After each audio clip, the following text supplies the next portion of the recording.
Thank you so much आप लोगों को कि इतनी देर किसी को बैठ के सुनना सबसे बड़ी बात ये होती है, क्योंकि जब वहाँ पे हम बैठ के किसी को सुनते हैं तो उतना पेशेंस रखना पड़ता है, ये मुझे लगता है। और एक्चुअली मैं 26 साल की हूँ। 2011 में चलती ट्रेन से मुझे कुछ बदमाशों ने, मैं वॉलीबॉल चैंपियन भी रह चुकी हूँ, 2011 में चलती ट्रेन से मुझे बदमाशों ने एक गोल्ड चेन पहनी थी, चलती ट्रेन से मुझे उठा के बाहर फेंक दिया था। लखनऊ से दिल्ली आ रही थी मैं।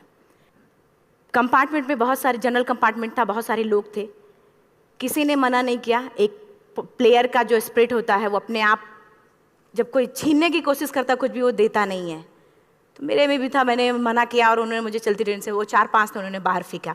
दुर्भाग्य ये था कि उसी समय दूसरी ट्रैक से ट्रेन आई और मैं उस ट्रेन में टकराई, फिर नीचे गिरी, दोनों ट्रेनें निकल गईं।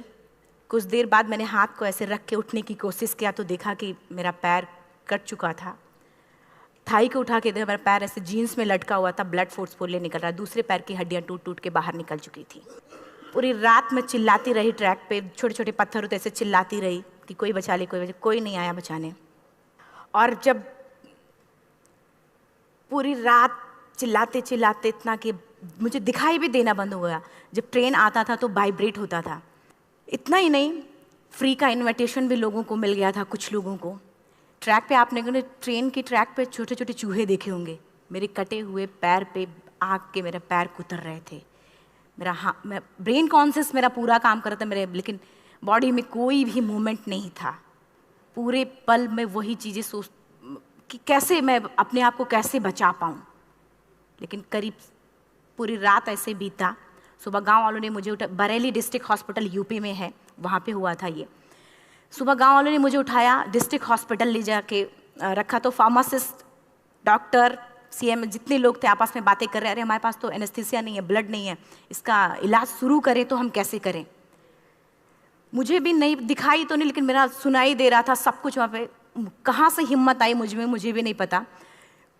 मैंने बोला वहाँ पे कि सर जब मेरा पूरा पैर कटा, तब मैंने इतनी देर रेलवे ट्रैक पे थी, मैं उस चीज़ को बर्दाश्त किया, तो अभी तो आप मेरे अच्छे के लिए मेरे पैर काटेंगे। शायद आपको यकीन नहीं होगा, या फिर कभी आप लोगों ने ये चीज़ नहीं देखी, कोई डॉक्टर या फार्मासिस्ट अपना ब्लड दे के किसी पेशेंट को बचाया।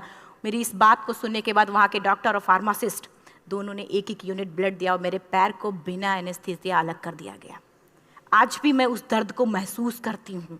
जब भी मैं जब बोलती हूँ तब मैं वो चीज़ें महसूस करती हूँ। उसके बाद जब बात मीडिया में आई, लोगों को पता चला कि रिमा नेशनल प्लेयर है, KGMC king George medical college Lucknow में एडमिट करा, लखनऊ से फिर sport minister, AIIMS trauma centre Delhi. तब तक सब ठीक ठाक चल रहा था, प्लेयर होने की वजह से अच्छा ट्रीटमेंट मिलना शुरू हुआ। करीब 4 महीने मैं एम्स में रही। एम्स में रहने के बाद जब मैं थोड़ा ठीक हुई, करीब 25 दिन बाद जब ठीक हुई, न्यूज़पेपर में गोल गोल लिख के आ रहे कि अरुणिमा के पास टिकट नहीं था, अरुणिमा ट्रेन से कूद गई। उसका खंडन किया घर वालों ने, फिर बोला कि अरुणिमा सुसाइड करने गई थी। जिस लड़की का शरीर का एक अंग कट चुका, पूरी जिंदगी का पता नहीं कि व्हील चेयर है, बैसाखी या पता, यहाँ तक कि मेरे स्पाइन में 3 फ्रैक्चर था, मुझे ये भी नहीं पता था कि मैं बेड से उठ भी पाऊंगी कि नहीं। अंदाजा लगाया जा सकता, सिर्फ अंदाजा लगाया जा सकता है कि उसकी दिलो दिमाग पे क्या चल रहा होगा, उस परिवार की क्या स्थिति रही होगी जब जिस परिवार की एक यंग एज लड़की का इस तरीके का सिचुएशन हुआ हो। फिर भी कहते हैं कि जहाँ चाह होती वहाँ राह मिली जाती है। एम्स के हॉस्पिटल के बेड पे मैंने डिसाइड किया, क्योंकि अपनी बातें हम चिल्ला चिल्ला के करें, वो सिस्टम की इतनी हाई लेवल की बातें हो रही थी कि हम एक मध्यम वर्गीय फैमिली से थे, हम अपनी बातें चिल्ला चिल्ला के कह रहे थे, लेकिन कोई नहीं सुन रहा था। लेकिन कहते हैं मैंने अपने दिल दिमाग अंतरात्मा से ये चीज़ सोच लिया कि ठीक है, आज आपका दिन है, जितना चाहो बोल लो, एक दिन तो मेरा दिन आने वाला, मैं प्रूफ कर दूंगी कि मैं क्या हूँ, मैं क्या थी, ये मैं प्रूफ कर दूंगी। हॉस्पिटल के बेड पे डिसाइड किया वॉलीबॉल लाइफ का सबसे टफ गेम करना है, तब मैंने माउंटेनिंग चुना। जब मैंने माउंटेनिंग कहने और करने में बहुत फ़र्क होता है। जब मैंने माउंटेनिंग की बात सोची और लोगों के सामने, सबसे बड़ी चीज़ थी सही गाइडेंस में ट्रेनिंग लेना, दूसरा स्पॉन्सरशिप। इतना बड़ा एक साथ तो मैंने 40 से 50 लाख मैंने वाकई में कभी नहीं देखे थे पहले। मेरे लिए बहुत बड़ी चीज़ थी वो इकट्ठा कर पाना। जब मैंने लोगों के सामने रखा कि मैं माउंटेनिंग करना चाहती हूँ, एवरेस्ट के लिए मुझे ट्राई करना है, हर किसी ने मुझे बोला कि क्या है, पागल हो चुकी हो क्या, तुम्हारा दिमाग खराब हो चुका, तुम कभी नहीं कर सकती माउंटेनिंग। एक पैर आर्टिफिशियल है, दूसरे में रॉड है, और तुम्हारा दिमाग खराब है, स्पाइन में भी फ्रैक्चर है, तुम पागल होगे, चुपचाप कोई नौकरी करो, जीवन यापन करो। क्योंकि लोगों का सबसे बड़ा प्रॉब्लम ये होता है, लोग फिजिकल देखते, पैरों को मेरी अंतरात्मा में क्या चल रहा था वो तो किसी को पता ही नहीं था। मुझे लगता है कि आज यहाँ पे मैं भी सुबह से देख रही हूँ, इतने अच्छी अच्छी चीज़ें मैंने सीखी यहाँ पे। बहुत बड़े बड़े स्पीकर को शायद आप लोगों ने भी सुना, आज मैं भी आपको यहाँ पे कि चाहे जितना मोटिवेट करूँ, चाहे जितना चीज़ें मैं बताऊँ, लेकिन मुझे लगता है सबसे बड़ा मोटिवेटर कौन होता? आप खुद। जिस दिन किसी भी लक्ष्य के प्रति आपकी अंतरात्मा जाग गई, आपको कोई नहीं रोक सकता उस लक्ष्य को पाने में। ये मैं किताब से बातें नहीं बोल रही हूँ, ये मैं एक एक पल मैंने ये मैं कोई भी किताब की बातें नहीं, एक एक पल आज जो मेरा 26 साल का एक्सपीरियंस है वो मैं बता रही हूँ सिर्फ आपको। उसके बाद किसी तरीके से मैनेज किया मैंने। भाई साहब, मेरा परिवार मेरा बैकबोन था। परिवार ने मुझे, भाई साहब ने मुझे कहा कि मैडम बछेंद्री पाल जिन्होंने 1984 में एवरेस्ट समिट का, उनसे मिलते हैं, वो जरूर कुछ ना कुछ करेंगे। हॉस्पिटल से निकलने के बाद मेरे राइट लेग में स्टिचेस लगी थी। मैंने डायरेक्टली घर जाने की बजाय, जब लोग ये सोचते हैं कि मुझे अपना जीवन यापन कैसे करना है, जब लोग ये सोचते हैं कि मुझे अपनी ज़िंदगी के, मेरे दिमाग में सिर्फ 2 चीज़ें चल रही थी, मुझे इनका जवाब कैसे देना है और एवरेस्ट समिट कैसे करना है। फर्स्ट तुरंत गए बछेंद्री मैम के पास। जब मिले, मैम ने फर्स्ट टाइम जब मुझे देखा तो उन्होंने कहा, अरुणिमा, उनकी आंखों में आंसू आ गए। उन्होंने बोला, अरुणिमा, तूने ऐसी हालात में एवरेस्ट जैसे दुरूह पहाड़ के बारे में सोचा तो तूने अपने अंदर तो एवरेस्ट फतह कर लिया, अब तो सिर्फ लोगों के लिए। मेरे परिवार को छोड़ के बाहर की पहली ऐसी महिला थी जिन्होंने मुझ पे भरोसा किया था कि हाँ अरुणिमा, तुम कर सकती हो। मेरे लिए वही बहुत बड़ी चीज़ थी। प्लानिंग भी कर ली, मैम भी मिल गई, सब हो गया। लेकिन जब उतरते हैं फील्ड में तब पता चलता कि हम क्या हैं। रोड हेड से मैं पहुंच गई। मैडम ने कहा कि ठीक है, तुम्हारे कहने, तुम्हारे सोचने से कुछ नहीं होगा अरुणिमा, प्रूफ करो कि कर सकती हो। मैंने कहा बस एक मौका चाहिए मुझे। वाकई में जब मैं माउंटेन में पहुंची, रोड हेड से बेस कैंप लोगों को 2 मिनट लगता था, मुझे 3-3 घंटे लगते थे, क्योंकि मेरे राइट लेग की हड्डियां भी नहीं जुड़ी थी। लेफ्ट मेरा आर्टिफिशियल लग चुका था, लेकिन स्टंप एकदम रेड, उसका मतलब घाव एकदम नए थे। मैं अगर पैर रखती थी तो मेरे पैर से जोर से अगर दबा देती थी तो पैर से मेरे ब्लड आने लगता था। सारे लोग नॉर्मल थे वहाँ पे। हर कोई ये बोलता कि एक पीक के लिए जाते थे तो हर कोई मुझे ये बोलता कि अरुणिमा, तुम धीरे धीरे आओ। मेरे दिमाग में हर बार यही बात चलती थी कि क्या है, मैंने एवरेस्ट का प्लान किया, मैं इनके बराबर भी नहीं चल पा रही हूँ। खुद से संकल्प लिया कि कोई बात नहीं, एक दिन ऐसा आएगा कि मैं इनसे पहले जाऊँगी। और आपको शायद यकीन ना हो, आने वाले 8 महीने बाद पूरा का पूरा वेट उठा के बेस कैंप से साथ निकलते और टॉप पे पहले पहुंचते। ऐसे करके देखते थे कि अरे ये लोग तो पीछे। खुशी होती थी। उससे भी ज़्यादा मुझे खुशी तब होना शुरू हुआ जब वो सारे लोग आके मुझसे ये पूछते, मैडम खाते क्या हो, बता दो, पैर नहीं है फिर भी कैसे चलते हो। उसके बाद पूरा मुझे स्पॉन्सरशिप मिला। मैं जब एवरेस्ट के लिए गई, मेरे लिए सबसे बड़ा, एवरेस्ट की जर्नी में मेरे सबसे बड़ा चैलेंज यही था कि दूसरे को समझा पाना। मैं नहीं समझा पाती कि भाई मैं कर सकती हूँ। जब मैं एवरेस्ट के लिए गई, शेरपा होता, शेरपा को जब ये बात पता चला कि मेरा प्रोस्थेटिक लेग है, आर्टिफिशियल लेग है, दूसरे में रॉड, बोला नहीं ले जा सकता, इसकी वजह से तो मेरी भी जान जाएगी। मैडम ने, हमने सबने कन्विंस किया किसी तरीके से। मन वाकई में जो टीवी में हम और उसमें फोटोज़ में देखते हैं, ब्लू और ग्रीन आइस, हिला देने वाला होता। जितना सुंदर दिखता उतना ही हिला देने वाला होता। जब मैं हमारे ग्रुप में 6 लोग थे, रॉकी एरिया तक मैं सबसे पहले थी, लेकिन जैसे ही मैं ग्रीन और ब्लू आइस में गई, मेरा आर्टिफिशियल लेग स्लिप कर जाता था। फ्रंट पॉइंटिंग से, जब मैं फ्रंट क्रैम्पोन से फ्रंट पॉइंटिंग मारती थी, लेफ्ट से पेन होता था तब भी करते, लेकिन आर्टिफिशियल जैसे फ्रंट पॉइंटिंग मूव हो जाता, मेरा पैर ही मूव हो जाता था। शेरपा मुझे बोला नहीं हो सकता अरुणिमा, जबरदस्ती मत करो। मैंने कहा कुछ नहीं, ये मेरा पैर है, मैं जानती हूँ कैसे चलेगा। फाइनली 1, 2 बार, 3 बार करने, 4 बार, 5 बार होल हो जाता था। आइस थोड़ा टूट के निकलता था तो मैं वहाँ पैर रख के जाती थी। कैंप 3 तक ठीक था, प्रॉपर एक्लेमेटाइज किया अपने आप। कैंप 3 तक जनरली गए। बात जब कैंप 3 के ऊपर की होती है, साउथ कोल समिट, अच्छे माउंटेनियर, अच्छे दिलेर के हौसले धरे के धरे तब रह जाते हैं जब अपनी आंखों के सामने किसी को मरता देखता है, और दिमाग में बात, जब जिसको डिसीजन मेकिंग, और जब दिमाग में बातें जब ये आने लगती हैं कि अरे जिस चीज़ के लिए हम जा रहे हैं उसी चीज़ के लिए आदमी मर रहा है, इसी चीज़ के लोग लिए मर चुके हैं। रात में क्लाइंबिंग, ज़्यादा से ज़्यादा माउंटेनिंग रात में की जाती है क्योंकि वेदर शांत होता है। जब मैं रात में निकली साउथ कोल से, कैंप 4 से, मेरी हेडलाइट जिधर ही हेडलाइट जा रही थी उधर ही डेड बॉडीज़ मुझे नज़र आ रही थी। मेरे रोंगटे खड़े हो रहे थे, मुझे समझ में नहीं आ रहा था कि मैं करूं तो क्या करूं। इतना ही नहीं, मैं जिस रोप में थी उसी रोप में जब मैं आगे जा रही हूं और एक बांग्लादेशी, उनका हाथ हल्का हल्का ऐसे हिल रहा, मुंह से आवाज आ रही थी। मैं एक्सप्लेन नहीं कर सकती मुझे कितना डर लग रहा था।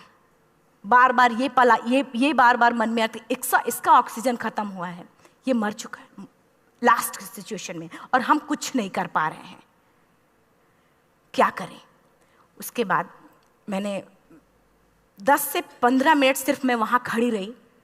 मैंने सिर्फ इतना बोला कि अगर आप सभी में से सभी ने एवरेस्ट सबमिट कर लिया तब तो ठीक है, अगर नहीं सबमिट किया है मैं सबके लिए एवरेस्ट सबमिट करूँगी और जिंदा वापस जाऊँगी। क्योंकि जैसा हम सोचते हैं हमारी बॉडी उसी तरीके से जनरेट करना शुरू करती है। मैंने डेड बॉडी, क्योंकि जा ही नहीं सकते थे किनारे से, उसी रोप में वो एंकर है, डेड बॉडी को लांगी और लांग के जाना शुरू किया। हिलेरी स्टेप साउथ समिट के करीब जब मैं खुद पहुंची, मेरे शेरपा ने एक जोर से झटका मुझे दिया कि अरुणिमा वापस चलो, तुम्हारा ऑक्सीजन खत्म हो रहा है। हिलेरी स्टेप के बाद एवरेस्ट समिट है, थोड़ा चलने के बाद एवरेस्ट समिट है। अगर कोई आपसे ये बोले, आप अपने टारगेट के इतने करीब हो, अगर कोई आपसे ये बोले कि अरुणिमा वापस चलो, कैसा लगता है? मैंने भी यही बोला, सर क्या बोल रहे हो आप, मैं नहीं जाऊंगी वापस। बोला अरुणिमा जिंदगी रही, दोबारा ट्राई करना और एवरेस्ट समिट हो जाएगा दोबारा तुम्हारा। मैंने कहा नहीं, ये आप जिंदगी में गोल्ड चांस बार बार नहीं आते, लाइफ में कभी कभी आता है, ये आपके ऊपर आता, आप उसको पकड़ के रखते हो या फिर छोड़ देते हो। मैं अपना गोल्ड चांस कभी नहीं, क्योंकि मैं जानती थी मुझे स्पॉन्सरशिप बहुत मुश्किल से मिला, एक बार अगर मैं छोड़ देती दोबारा मुझे कभी नहीं मिलता। मैं बहुत अच्छी तरीके से जानती थी। मेरा फाइनली मुझे बछेंद्री मैम ने भी एक बार बात समझाई थी, मेरी माँ ने मुझे एक बात बताया था कि लाइफ में कभी कभी सिचुएशन ऐसी आती है जब सिर्फ आप अकेले होते हो, डिसीजन सिर्फ आपको लेना होता है। जहां पे भी होना, खड़े होकर हल्का सा पीछे मुड़कर देखना और ये सोचना कि आप एक एक कदम चल के यहां तक पहुंचे हो, सिर्फ अपना एक कदम आगे बढ़ाना, तुम देखना कुछ देर बाद तुम टॉप पे होगी। मेरे दिमाग में उनकी बातें वीडियो की तरह चल रही थी और सिर्फ एवरेस्ट का टॉप चल रहा था। मैंने शेरपा को पहले कन्विंस करने की कोशिश की कि भाई चल, कुछ नहीं होगा भाई चल। फाइनली जब वो नहीं माना, मैंने एक कदम आगे बढ़ाया, डिसीजन लिया कि नहीं, जाना ही जाना है। आगे बढ़े, करीब 1 से 1.5 घंटे बाद मैं टॉप पे थी। और इतना ही नहीं, आज भी मैं जितनी बार बोलती हूँ उतनी बार मैं महसूस करती हूँ, मेरे रोंगटे खड़े हो जाते हैं, मेरा दोनों हाथ ऊपर करके जोर जोर चिल्लाने का मन कर रहा, कितनी जोर से चिल्लाऊं कि सबको बता दूं कि आज मैं टॉप ऑफ द वर्ल्ड पे हूं। उन लोगों को बता दूं जो लोग ये सोचते हैं, लड़की, दूसरे विकलांग, तीसरे मिडिल क्लास में, जो लोग एक बार हार के फिर दोबारा लड़ना नहीं चाहते, जो लोग हारने के बाद सोचते हैं कि हम दोबारा कुछ कर नहीं सकते, उन लोगों को मैं चिल्ला चिल्ला के टॉप से बताना चाहती थी कि नहीं, आप सब कुछ कर सकते हो। सिर्फ एक सोच की विकलांगता, हैंडीकैप आदमी यहाँ से होता है, यहाँ से नहीं। अगर यहाँ से जो आदमी विकलांग है तो नॉर्मल आदमी भी विकलांग है, जो अगर यहाँ से विकलांग है। चिल्ला चिल्ला के मैं बताना चाहती थी। मैंने शेरपा से कहा कि आप एक फोटो खींच लो, क्योंकि सारे लोग फोटो, अपना नेशनल फ्लैग का जो वैल्यू होती है ना, वो जो हम कहीं बाहर होते हैं तो पता चलता है। मुझे भी बहुत खुशी हो रही थी, फ्लैग को हग किया और बोला फोटो खींचो। बोला पागल हो गई है, तेरा ऑक्सीजन कभी भी खत्म हो जाएगा, नीचे चल। नहीं, फोटो खींच लो। फोटो खींचा उसने। वो तो अगली बार इतना तेज गुस्सा हुआ, मैंने उसको बोला कि भाई वीडियो भी बना ले। 8848 की हाइट पे ऑक्सीजन खत्म हो रहा है, आज हम भी हंस रहे हैं आप लोगों के साथ क्योंकि यहाँ पूरा ऑक्सीजन है। और 8848 की हाइट पे जब मुझे शेरपा, कोई भी शेरपा को बोलेगा भाई वीडियो बना, तो परेशान हो जाएगा, पागल हो चुकी क्या, तुम मर जाए, यहाँ मैं जा रहा हूँ नीचे। मैंने कहा नहीं, कुछ नहीं होगा, आप बनाओ वीडियो। किसी तरीके से मैं 4-5 पेयर बैटरी रख के लेके गई कि डिस्पोजल कैमरा, एक अलग कैमरा की, मतलब एक नहीं काम करेगा तो दूसरा करेगा, प्रॉपर प्लानिंग से। शायद आप लोग भी सोचो कि वाकई में लड़की को इतना बड़ा रिस्क लेने की क्या जरूरत थी, कि जिंदगी कभी भी जा सकती थी इसकी। लेकिन मैंने वो रिस्क लिया क्यों? क्योंकि मैं चाहती थी, कहीं ना कहीं से मेरे भी दिमाग में ये बात आ चुका था कि मैं जिंदा वापस ना जाऊं। मैं चाहती थी कि अगर मैं जिंदा ना जाऊं तो ये वीडियो मेरे इंडिया शेरपा से मैंने यही बात बोली, ये वीडियो अगर मैं जिंदा नहीं जाती हूँ, ये वीडियो मेरे इंडिया पहुँचा देना, मेरे यूथ तक चला जाएगा। क्योंकि मैं चाहती थी कि 11 अप्रैल 2011 को मेरा एक्सीडेंट हुआ, 21 मई 2013 10:55 पे मैं टॉप ऑफ द वर्ल्ड पे थी। ऑलमोस्ट 1 से 2 साल के अंदर कैसे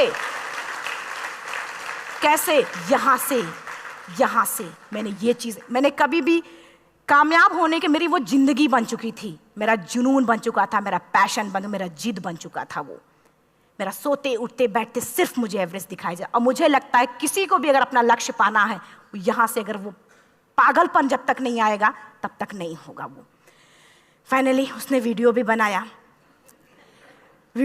आप बोल रहे फटाफट रुनिमा नीचे भागो। जब मैं टॉप पे थी तो कुछ लोग और भी थे, लेकिन 10:55 पे मैंने एवरेस्ट समिट, 11 बजे के बाद अगर कोई अटैम्प्ट करने की कोशिश करता है उसको सुसाइड अटैम्प्ट बोलते हैं। जैसे ही मैं नीचे चलना शुरू की, मैंने कहा भाई हाँ चल नीचे चलते हैं। ज़्यादा से ज़्यादा मौतें नीचे आते वक्त होती हैं एवरेस्ट पे। जब मैं नीचे आ रही हूँ, थोड़ा दूर ही मैं नीचे चली थी, मेरा ऑक्सीजन पूरी तरीके से ख़त्म। सिर्फ अंदाज़ा लगा सकता कि जब ऑक्सीजन ख़त्म हुआ क्या परिस्थिति रही होगी। मैं ऐसे नीचे गिर गई और शेरपा मुझे बोल रहा कि रुनिमा मुझे यकीन नहीं था कि तू एवरेस्ट सबमिट कर पाएगी, लेकिन फिर भी तूने किया। मैं चाहता हूँ कि रुनिमा जिंदा चल, तू वापस उठ, खड़ी हो। मुझे खड़ा करने की वो कोशिश कर रहा था बार बार, मैं खड़ी नहीं हो पा रही थी, वाकई में दम ही नहीं था। लेकिन फिर भी कहते हैं कि जैसे हमारे नियम होते हैं वैसे ऊपर वाले के भी नियम हैं। उसकी लिस्ट में जब मेरा नाम नहीं है तो वो मुझे नहीं ले जा सकता। अगर दूसरी चीज़, मेरा कॉन्सेप्ट एकदम क्लियर हो चुका था। जब रेलवे ट्रैक पे मैं थी, रेलवे ट्रैक पे 7 घंटे में पड़ी थी, 49 ट्रेन अप डाउन हुई थी, तो मेरा कॉन्सेप्ट एकदम क्लियर हो चुका था। इसका मतलब है कि ऊपर वाले ने अगर मुझे कुछ बचाया है तो कुछ ना कुछ इतिहास रचने के लिए बचाया है। मैंने पॉजिटिव तरीके से सोचा। और उसी समय एक ब्रिटिश क्लाइंबर नीचे से ऊपर आ रहा था और उसके पास 2 ऑक्सीजन, तो उसने एक को वहीं फेंका और दूसरे को लेके नीचे जाना शुरू किया क्योंकि वेदर ख़राब था। मेरा शेरपा मुझे एंकर किया और जाने लगा नीचे, और वो फटाफट उसको लेके आए, मुझे लगाया। उसने बोला रुनिमा तू बहुत लकी है कि तुझे यहाँ पे ऑक्सीजन मिला है। वाकई में ऊपर वाला भी चाहता है कि तू जिंदा रहे। वो मुझे बार बार लकी लकी बोल रहा था। शायद आप लोग में से भी कोई होगा कि जो लक और भाग्य जैसी चीज़ों पे यकीन करता हो, या पता नहीं भी। मैं किसी की भावनाओं को ठेस नहीं पहुंचाना चाहती, लेकिन मैं इन किसी भी चीज़ों पे भरोसा नहीं करती, क्योंकि मेरा मानना है कि लक भी उसी का साथ देता है जिसके अंदर जीतने का जज्बा है। अगर आपके अंदर जीतने का जज्बा नहीं है, चारों तरफ सिर्फ बहाने होते हैं, सिर्फ बहाने, इतना सारा एक्सक्यूज़ होता है। शायद मैं भी अगर वापस आ गई होती तो मैं बोल देती मेरा ऑक्सीजन खत्म है, कोई मुझसे पूछने ना बछेंद्री मन न मेरा परिवार, कोई भी मुझे पूछने नहीं आता। लेकिन क्या कभी मैं अपने आप को समझा पाती? कभी नहीं। फाइनली जो भी था, लक भाग्य किस्मत में नीचे आ रही थी, बहुत खुश थी। माउंटेन, डेड बॉडीज, मेरा शेरपा, ये लोग थे। मैं किसी से शेयर भी नहीं कर पा रही थी कि अरे मैंने एवरेस्ट सबमिट किया, किसी से शेयर भी नहीं कर पा रहे थे। फटाफट मैंने नीचे हील मार के, हमारे से हील मार के नीचे आ रहे थे। एकाएक मेरा प्रोस्थेटिक लेग, पूरा का पूरा लेग ही निकल गया। -60 डिग्री तक टेम्परेचर डाउन हो जाता है एवरेस्ट पे। मेरा हाथ वगैरह ये सब ऐसे मूवमेंट, ऐसे मुड़ नहीं रहा था, ब्लड निकलने लगा था, ये सब यहाँ तक। मुझे शेरपा से मैं बोल रही हूँ कि ऑलरेडी मेरा पैर कटा हुआ है, अगर दिमाग में ये बात है कि मेरा हाथ भी काटना पड़ेगा, कैसा लगेगा मेरा दिमाग। क्योंकि ये ऐसा मूवमेंट, रेड 3 स्टेज होती हैं। रेड मेरा हो चुका था, रेड, ब्लैक, ब्लू, ब्लैक हो तो काटना पड़ेगा। तो बार बार मैं बोल रही हूँ शेरपा से कि भाई हाथ मेरा कुछ हो रहा है, इसमें मूवमेंट नहीं हो रहा है, यहाँ सबसे ब्लड हो रहा है। बोला रुनिमा कुछ नहीं, जितना नीचे जाएंगे उतना अच्छा होगा। प्रोस्थेटिक लेग मेरा निकल चुका है, मैं रुकी हूँ, मेरा ऑक्सीजन चल रहा, बड़े मुश्किल से, लक भाग्य किस्मत जो भी था मुझे मिला था।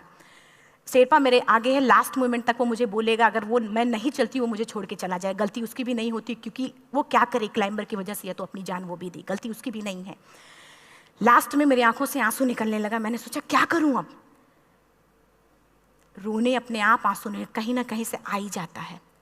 दूसरे पल मुझे समझ में आ गया कि रोने धोने से कुछ नहीं होगा। मैंने आंसू को पोंछा और रोप, जो मेरी रोप थी, रोप को पकड़ा, दूसरे हाथ से आर्टिफिशियल लेग को, पैर को घसीट के चलना शुरू हो गया, क्योंकि मेरे पास यही था। ये तो दूसरा था, गिव अप कर दो ही चीज़ थी। पैर को घसीट चलना शुरू हुआ। कुछ दूर नीचे चलने के आने के बाद रॉक था, उसमें घुसे, पैर को खोला, सही किया, फिर नीचे चलना। Camp 4 to summit to camp 4 3500 feet है, और इसमें टोटल जनरली लोग 16 से 17 घंटे में सबमिट कर लेते हैं। मुझे टोटल 28 घंटे लगे थे। हर माउंटेनियर, चाहे बाहर का या फिर इंडिया का, हर किसी ने ये मान लिया था कि अरुणिमा जिंदा वापस नहीं आएंगी। हर किसी ने ये चीज़ मान लिया था। लेकिन मुझे लगता, जब मैं वापस साउथ पोल पहुंची, जब मैं टेंट का जिप खोला, मैंने हर किसी ने कहा कि अरे तू यहाँ है, हम तो सब सोच लिए थे तू चली गई। हर किसी ने ये बोला था। फिर सब खुशी मना रहे थे हम सब। देखिए, ये सब बताने का मेरा सिर्फ एक मकसद था कि सब कुछ हम में है, हम जैसा चाहें वैसा कर सकते हैं। ऑलरेडी टाइम हो चुका है। मैं एक चार लाइन की पंक्ति सिर्फ बोलूँगी। मैं एक्चुअली, मेरा एम है कि मैं वर्ल्ड के जो कॉन्टिनेंट हैं, कॉन्टिनेंट के हाईएस्ट पीक समिट करूं। एशिया का एवरेस्ट हो चुका है, अफ्रीका किलिमंजारो हो चुका है, यूरोप का एल्ब्रुस हो चुका है। 23 नवंबर को मैं जा रही हूँ ऑस्ट्रेलिया हाईएस्ट पीक के लिए। बस आप लोगों की गुड विशेस चाहिए। और 4 लाइन, अभी तो इस बाज की असली उड़ान बाकी है, अभी तो इस बाज की असली उड़ान बाकी है, अभी तो इस परिंदे का इम्तहान बाकी है, अभी अभी मैंने लांघा है समुद्रों को, अभी तो पूरा आसमान बाकी है। Thank you so much, thank you.